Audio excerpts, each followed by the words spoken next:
From gadgets and gizmos to physical feats and mystical empowerment, whoever dons the mantle of Black Panther possesses a plethora of superpowers and technology that help them protect Wakanda and Earth as a whole. We've all seen T'Challa's powers in action and what his Vibranium Black Panther suit has to offer.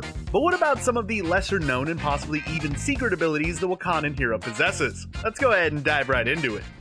To the majority of comic book readers and MCU fans, T'Challa is the character most synonymous with the Black Panther. However, with the tragic and unfortunate passing of actor Chadwick Boseman, who portrayed T'Challa in the MCU thus far, it is now time for someone else to take on the role as one of Earth's mightiest heroes. We all know about Black Panther's Vibranium suit, claws, and superhuman physiology, but what about some of the abilities we have yet to see inside of the MCU? What if they will help the new Black Panther to stop not only Namor the Submariner, but even Kang the Conqueror himself? Well, this video is going to explore all those things, as well as the history and future of the character, and with Black Panther Wakanda Forever finally being released this weekend, the cat's out of the bag and has let go of our tongues. Combining what we all already know from the MCU and what we learned from looking back in the pages of the comic books, let's do a quick refresher, looking over some of the nuances and make some predictions and zero in on some well-known and possibly secret Black Panther abilities. T'Challa was the king of Wakanda and was chosen to be the holder of the Black Panther mantle, identical to his father T'Chaka, who ruled before him. While T'Chaka was still the king, he was killed in a bombing orchestrated by Baron Helmut Zemo, as seen in Captain America Civil War. Believing the Winter Soldiers being the one responsible for the death of his father, the then active Black Panther and Prince T'Challa sought after Bucky Barnes, only to discover that Baron Zemo was actually behind the attack. Big surprise. Forgiving the Winter Soldier and vowing to never let vengeance consume him again, T'Challa would return to Wakanda and officially be crowned the new king. It is important to note the fact that the mantle of Black Panther does not necessarily belong to the ruler of Wakanda. The title of Black Panther can and has been challenged for on multiple occasions by various characters from a variety of tribes. In the comics, T'Challa was actually the Black Panther while T'Chaka was still alive. However, they are essentially treated as the same thing, as it is a hereditary honor passed on within the royal family, with each Panther going through a series of trials to officially earn the title. Furthermore, in the books, T'Challa is also Wakanda's religious leader and commander-in-chief, as well as one of the greatest intellects in the entire world as an exceptional physicist.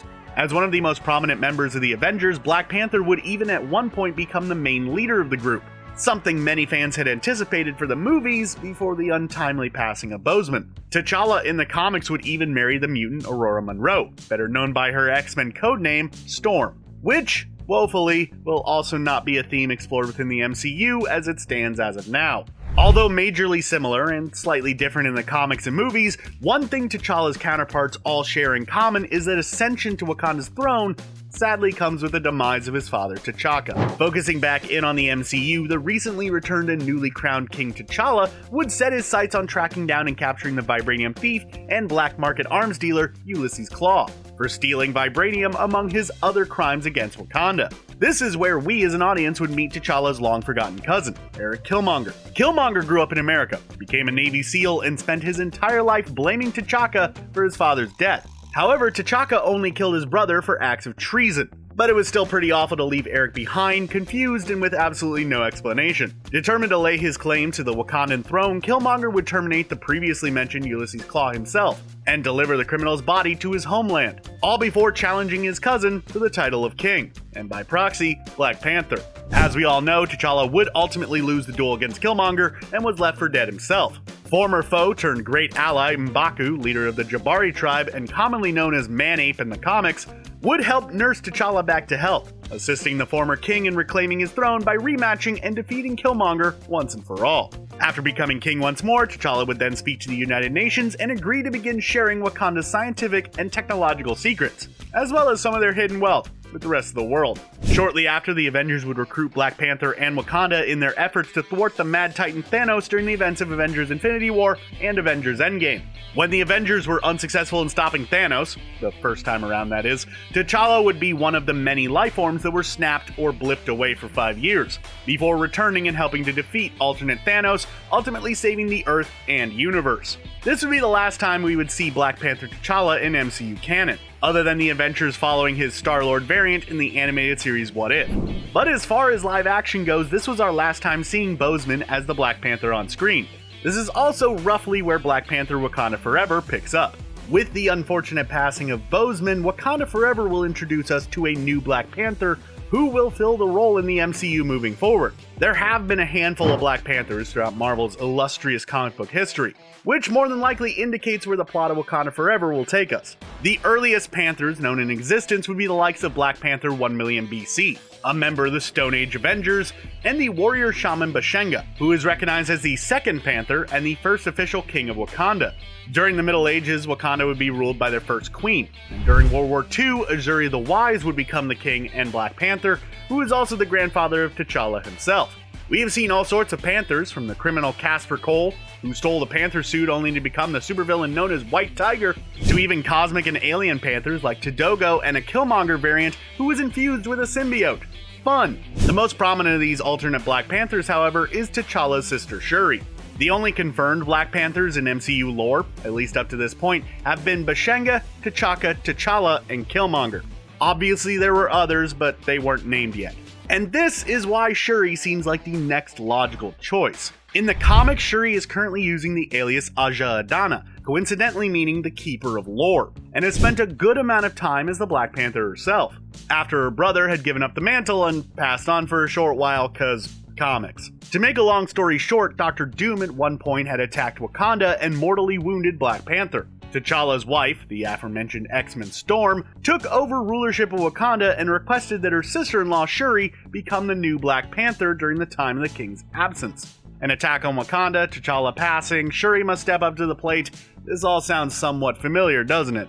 Admittedly, for those of you who have seen Wakanda Forever, that's not exactly what happens, but close enough. As mentioned earlier, Black Panthers are powerful heroes who garner their superhuman physiological enhancements via the heart-shaped herb, a legendary plant that only grows in the nation of Wakanda. In the comics, the herb was thought to be a gift from the gods, but in actuality, it was a pretty basic plant that was mutated by the Vibranium meteorite that had landed in Africa, giving it what was perceived to be mystical and celestial properties. In the MCU, the heart-shaped herb seems to toe the line closer on the divinity side, as it also provides you with access to the ancestral plane through a ritual process, as seen in the first Black Panther. The powers provided to the Black Panther from the heart-shaped herb are akin to that of a super soldier for comparison. Enhanced strength, speed, durability, agility, stamina, and senses are pretty par for the course. Matched with the incredible advancements in Wakandan and Vibranium technology found in their weapons and armory, whoever holds the title of Black Panther is one formidable superhero, based off of those characteristics and tools alone. Of course, as with any character or unique individual, different versions of different Black Panthers will possess their own personalities that will inevitably affect their combat style and approach to situations. For instance, T'Challa is a master martial artist, hand-to-hand combatant, marksman, and tactician that uses his suit's sharp vibranium claws and daggers, as well as its kinetic energy and pulse waves to his advantage. In the comics, T'Challa even had multiple suits that permitted him to traverse a variety of different terrains, from underwater to up in space. He's even been known to wield a sword at times. And not just any sword, but the legendary Ebony Blade. The Ebony Blade is a corruptible sword primarily wielded by the Black Knight. However, other characters have used it briefly as well, such as the Asgardian Valkyrie and even Wakanda's latest rival, Namor the Submariner. The Ebony Blade has been seen inside of the MCU during the post-credit scene of the movie Eternals, in which Dane Whitman uncovers the sword before being called upon by the vampire hybrid Blade. If and when Shuri were to take on the mantle of Black Panther, I believe she will rely more on the technological and scientific aspects of being a Panther. Over the years in the comics, we have seen Black Panther use incredibly advanced devices like energy daggers, light shields, and even teleportation devices, similar to Mr. Fantastic and Doctor Strange in the Multiverse of Madness. Furthermore, I think Shuri becoming the Black Panther presents the perfect opportunity to explore her and her people's natural link with the Panther goddess, Bast. Bast, or Bastet, is one of the many children of Ra and one of the eldest of the Ennead. The Ennead are a race of powerful and mystical beings being worshipped as gods in Marvel's Egyptian and Wakandan culture. The Ennead's origins are entirely shrouded in myth, making it difficult to fully comprehend or pinpoint the truth out of all of the stories written about them. However, what we do know about them is that they were originally mortal beings, who transformed into divinity through being worshipped, meaning they were mortals who ascended to godlike status through the divine nature of being praised and held in such high regard. Another popular example of a member of the Ennead would be Khonshu, the Egyptian god who uses Moon Knight as his avatar. Although Bast does not use an avatar herself in the same way, she does have the ability to appear in human form. However, she often chooses to instead appear as a painting, statue, or totem. She will also manifest herself by showing up as some sort of giant, cosmic, panther-like embodiment. A character who has been explored a handful of times throughout Marvel lore, Bast has only been seen and referenced a few times inside of the MCU, most prominently seen in the form of the aforementioned humongous panther manifestation in a flashback during the first Black Panther movie. She was also very briefly seen in a human vessel as a member of the Council of Godheads in Omnipotent City during Thor: Love and Thunder. Nonetheless, the Panther Goddess's connection with the Wakandans, and in particular the royal family, as well as whoever acts as the sitting Black Panther, not only elevates both entities, but divinely empowers said Black Panther greatly. And finally, with all that being said, it brings us to Black Panther's super duper, mega wega, top secret, and OP power that T'Challa has acquired within the comics, which could possibly play into future appearances of the character in some capacity, changing the MCU, Black Panther, and Wakanda, well, forever. Once again, taking a look at the comics all the way back in 2012 during the events of Fantastic Four number 607 and 608, T'Challa passes through the Wall of Knowledge and enters Necropolis, the Wakandan city of the dead. Necropolis is a place where all of the Black Panthers throughout history go to be buried after dying. T'Challa would at one point even convert the Necropolis into the hidden lair of the Illuminati, but that's neither here nor there. Upon entering Necropolis, Bast the Panther Goddess would render T'Challa the King of the Dead, as witnessed by Mr. Fantastic himself, Reed Richards. Becoming the King of the Dead not only meant ruling over Necropolis, but it also meant garnering the strength, knowledge, and experience of every Black Panther that came before him. Just think about how badass Black Panther is already and multiply that by like 5 or 10 Black Panthers. That makes for one tough Wakandan kitty. Furthermore, T'Challa was endowed with, and would realize his ability to, summon and raise the dead, which only makes sense as he would now be their king, of course. Capable of communicating with elder spirits and raising undead soldiers from beyond the grave to do his bidding, T'Challa would become nearly godlike himself, all at the behest of the Panther God. Although these powers seem unheroic and sinister in nature, only someone as pure-hearted and as strong in will as T'Challa would even be considered for this empowerment, even among any of the other Black Panthers. Looking back at the Marvel Cinematic Universe, if Black Panther had realized these abilities before Thanos the Mad Titan had invaded Wakanda during the events of Infinity War, perhaps T'Challa could have stopped Thanos in a one-on-one fight. Well, maybe not one-on-one, but maybe he could have at least summoned every Black Panther that had passed away to assist Earth's heroes in battle. Or maybe he could have resurrected everyone who was snapped away. No, wait,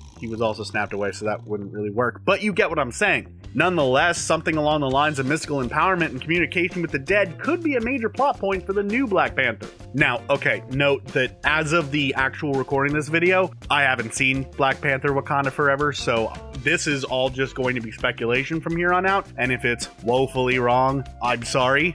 But anyways, the new Black Panther, it's gotta be Shuri, right? What if instead of living up to T'Challa and what he has accomplished as the Black Panther, Shuri will surpass her older brother and father both, power level wise that is, by passing through the Wall of Knowledge, granting her enough strength, skill, and experience to defeat anyone who would ever threaten Wakanda, all on her own. Maybe Shuri will do what her brother never did and become the leader of the Avengers, with her newfound powers aiding in defeating the likes of Kang the Conqueror come Kang Dynasty and Secret Wars in Phase 6. We all know how Marvel Studios likes to combine and slightly alter storylines and plot points from the comics for the movies, and it would make sense that they draw from the previously mentioned story arc, as it involves themes that are prevalent in Wakanda Forever. Ascension and power, Shuri becoming the Black Panther, garnering the knowledge of the fallen and acknowledging the history of those before you, as well as the afterlife. These are all themes that seem to be front and center in Black Panther tradition thus far and moving forward within the cinematic universe. My bold prediction is that in future phases, Shuri won't be the only Black Panther that we will see. Perhaps she'll be able to use Necropolis to call upon the strengths of former Black Panthers,